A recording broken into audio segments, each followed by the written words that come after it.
श्रीगुरुभ्यो नमः। हरि ओम। श्रीमहागणाधिपतये नमः। श्रीमहासरस्वत्यै नमः। हरि ओम। वंदे शंभुमापतिं सुरगुरुं वंदे जगत्कारणो वंदे पन्नगभूषणो मृगधरो वंदे पशूनां पतिं वंदे सूर्यशशाङ्कवक्निनयनं वंदे मुकुन्दप्रियमो वंदे भक्तजनाश्रयं च वरदं वंदे शिवं शङ्करं क्षोणितलंबुनन्निन्नुदुरु शोकगमृक्किमुतिन्तु सैकतश्रेणिकी जंचरीकसैभव सुन्दरवेणिकी रक्षितामरश्रेणिकी दोजजात भव चित्तवशीकरणैकवाणिकन् वाणिकी अक्षदाम सुखवादिज पुस्तुकरम्यपाणिकन् 2025 ఆగస్టు నెల 4వ రాశి కర్కాటక రాశి. ఈ కర్కాటక రాశి ఫలితాలు ఇప్పుడు చెప్పుకుందాం. ఈ కర్కాటక రాశి ఎట్లా ఉన్నది అంటే, ఈ కర్కాటక రాశికి శుక్రుడు కుజుడు తప్పితే ఏ గ్రహాలు బాగాలేవు. పూర్తిగా ఇబ్బంది చెప్పాలి. రాహు అష్టమంలో ఉన్నాడు, ద్వితీయంలో కేతు ఉన్నాడు, రవి బుధుడు బాగాలేరు, గురువు బాగాలేరు, శని బాగాలేరు, రాహు బాగాలేరు. ఉన్న గ్రహాల్లో 6 గ్రహాలు పూర్తిగా బాగాలేవు. అయితే ఇప్పుడు ఒక విషయం చెప్పుకోవాలి. కర్కాటక రాశికి చంద్రుడు అధిపతి. చంద్రుడు సౌమ్యుడు, ఇప్పుడు కూడా మంచిగా మాట్లాడేవాళ్ళే కానీ క్రోధంతో మరి పేచి పెట్టుకొని అవతల వాళ్ళని ఇబ్బంది పెట్టే పని చేసేవాడు కాదు. కాబట్టి ఈయన ఎప్పుడూ పాపం చేయలేదనుకోవాలి. అట్లాంటి టైంలో కూడా వాళ్ళకి ఎటువంటి సమస్యలు రావు. మంచిగా ఉండేవాళ్ళు, తన నుంచి ఎవరికి అపకారం చేయకుండా ఉండేవాళ్ళు. వాళ్ళకి ఎన్ని సమస్యలున్నా కూడా తామరాకు మీద నీటి బొట్టు పడితే ఆ బొట్టు తామరాకు అంటకుండా బండిలాగా దుల్లుకుని వెళ్ళిపోతుంది. అట్లాగే ఎటువంటి సమస్యలైనా కూడా తామరాకు మీద నీటి బొట్టు ఎట్లా వెళ్ళిపోయిందో అదేవిధంగా ఈ పాపగ్రహాలు వల్ల వచ్చే సమస్యలన్నీ కూడా పూర్తిగా తీరిపోతాయి. తీరలేదు అనుకుందాం, వీళ్ళకి మంచి ఓర్పు ఉంటుంది. కొంతమంది ఎంతో బాగా సంపాదించుకొని ఎంతో బాగా ఉంటారు.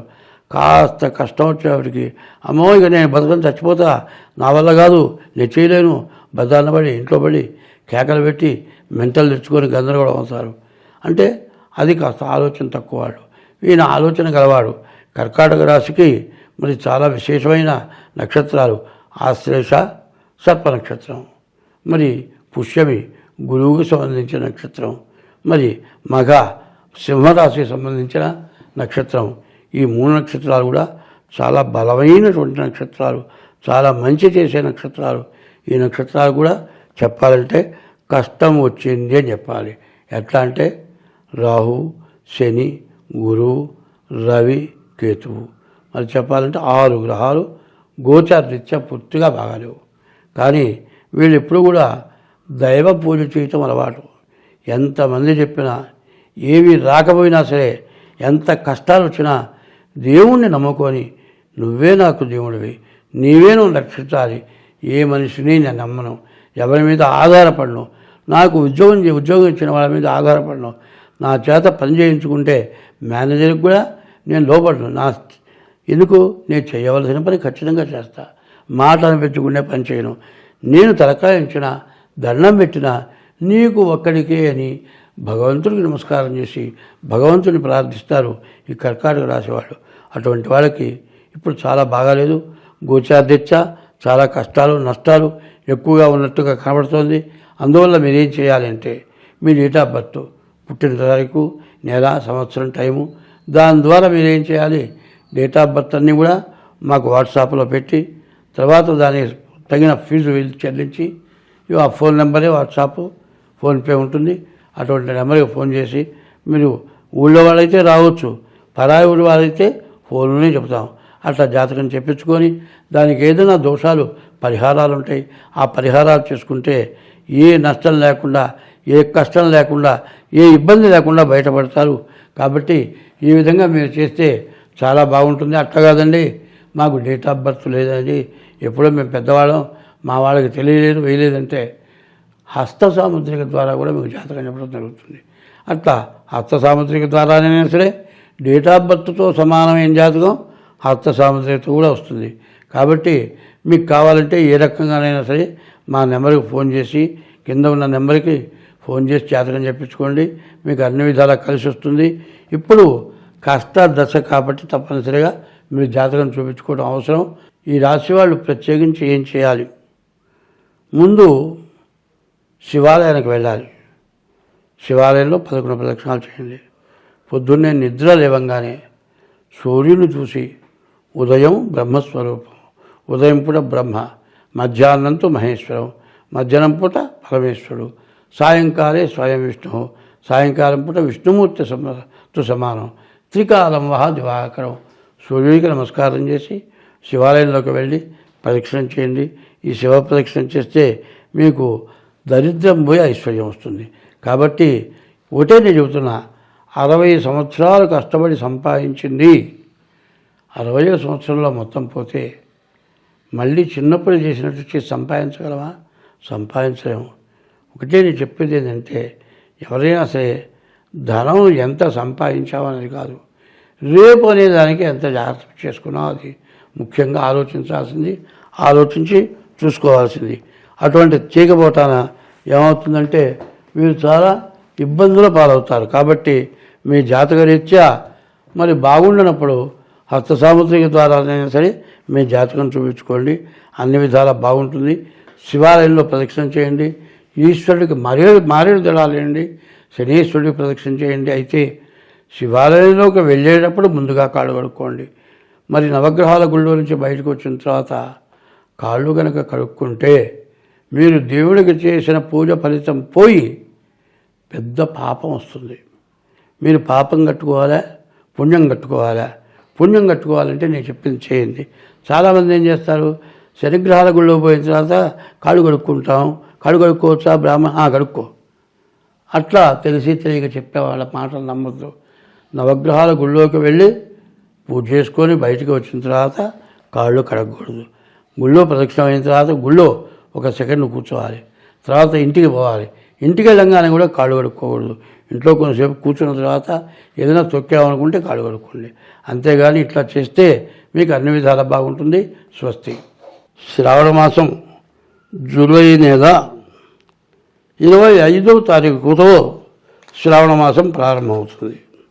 అయితే శ్రావణ శుద్ధ పూర్ణిమకు ముందుగా వచ్చే శుక్రవారం రోజున వరలక్ష్మి వ్రతం చేయాలనుంది. పౌర్ణమి రోజే ఈసారి శుక్రవారం కలిసి వచ్చింది. పౌర్ణమి శుక్రవారం 2 కలిసి వచ్చాయి. ఇది చాలా విశేషం.